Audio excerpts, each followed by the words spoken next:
Rice పర్ఫెక్ట్గా Telangana style bagara rice అయితే వేసాను. చాలా టేస్టీగా సూపర్గా ఉంటుంది. డెఫినెట్గా మీరు ట్రై చేసినట్టయితే కామెంట్ చేయండి. ఫస్ట్ కొంచెం అయితే ఆయిల్ వేసుకున్నాను, నెక్స్ట్ అయితే గీ వేసుకున్నాను, తర్వాత హోల్ గరం మసాలా ఏదైతే ఉందో చెక్క లవంగం ఆకు అవన్నీ అయితే యాడ్ చేసుకున్నాను. నెక్స్ట్ అయితే ఆనియన్స్ పచ్చిమిర్చి కూడా యాడ్ చేసుకొని మంచిగా అయితే మిక్స్ చేసుకోవాలి. పచ్చివాసన పోయేంత వరకు మంచిగా మిక్స్ చేసుకున్నాక తర్వాత రెండు ఆకు అయితే వేసుకున్నాం, బిర్యానీ ఆకు. తర్వాత కొంచెం అల్లం పేస్ట్ వేసుకున్నా. సో అది కొంచెం బ్రౌనిష్ కలర్ వచ్చేంత వరకు వెయిట్ చేయాలి. ఆ తర్వాత కొత్తిమీర పుదీనా అయితే యాడ్ చేసుకున్నా.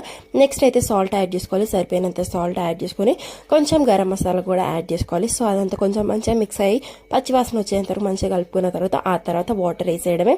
సో మంచిగా అయితే ఇది మరగాలి. సో మంచిగా మరిగినాక తర్వాత రైస్ వేసుకోవాలి. రైస్ వేసుకున్న తర్వాత ఒక 5 మినిట్స్ హై ఫ్లేమ్లో పెట్టి ఇంకొక 10 మినిట్స్ సిమ్లో పెట్టేస్తే అంతే, బగారా రైస్ అయితే రెడీ అయిపోతుంది. చాలా టేస్టీగా సూపర్గా ఉంటుంది.